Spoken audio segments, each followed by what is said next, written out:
My name is David Wencer. I'm the archivist here at SickKids.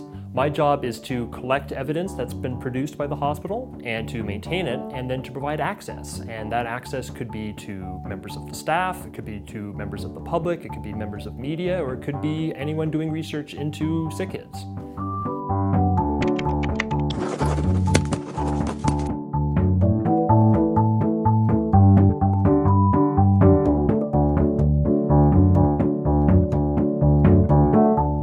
So as you might imagine, we have a lot of odds and ends in our archives. One item in our collection is this. It's a mask, as you can hopefully see. It's a custom-made mask. It's a little bit perhaps sinister looking by contemporary standards. So here's the story. We had a patient admitted in 1936 with what turned out to be lead poisoning. So this mask was fashioned to keep her from eating the lead paint chips off her porch.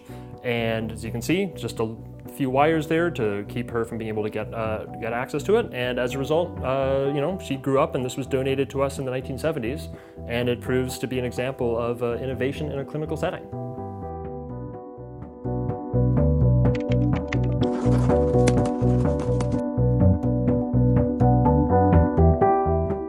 So next up, we have this bottle. As you can see, it's marked Hospital for Sick Children, Toronto, pasteurized milk. And this comes from the SickKids dairy counter, which we opened in 1914. Up until this time, a lot of patients who were admitted to SickKids had diseases that were commonly communicated in diseased milk, diseases like tuberculosis and scarlet fever.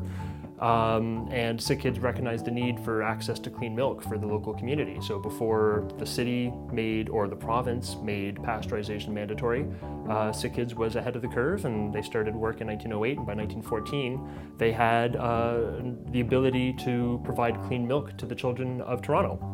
And one interesting thing, that the bottom of the bottle is rounded so that you can't stand it up, and that's designed to discourage reuse and make sure that the bottles came back to us where they'd be washed and reused.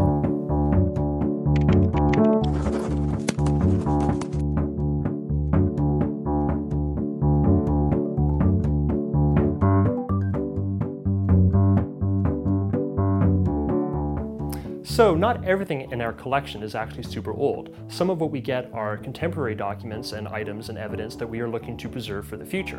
One example of this would be this cardiac corset. This is only a couple of years old. It was designed by one of the nurses here at SickKids. And it solved a previous problem that they had of trying to find a good way of helping newborns recover from cardiac surgery. And it's a very simple but genius adjustable corset that they can adjust to the various numbers as a child is growing and recovering from their cardiac surgery. And we have supporting documents for this as well in our archives, so if people want to find out more about that, they can get in touch and I can provide them with the information that we have.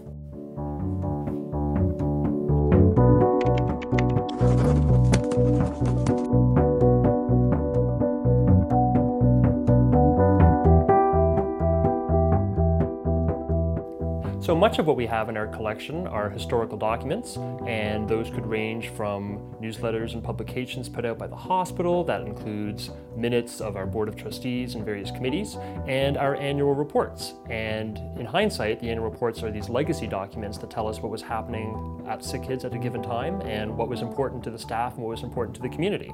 And what I have here is actually our first ever annual report. It was produced in 1876, as we were founded in 1875. And one item that's recorded in here, for example, would be the very first patient that ever was admitted to SickKids. They say, our first patient was little Maggie, aged 3 years, who had fallen backward into a tub of hot water and was badly scalded. So I really love my job here at SickKids. As you can see, I get to work with a lot of really interesting equipment. Every day is a little bit different because I don't know what I'm going to be asked for or what new item is going to come across my desk, or what sort of strange things are just going to happen, who I'm going to get to interact with, which makes it very exciting. And the fact that I get to work with so many different people, both within this organization and in the larger community, and provide them with information that there's a good chance they could not find anywhere else.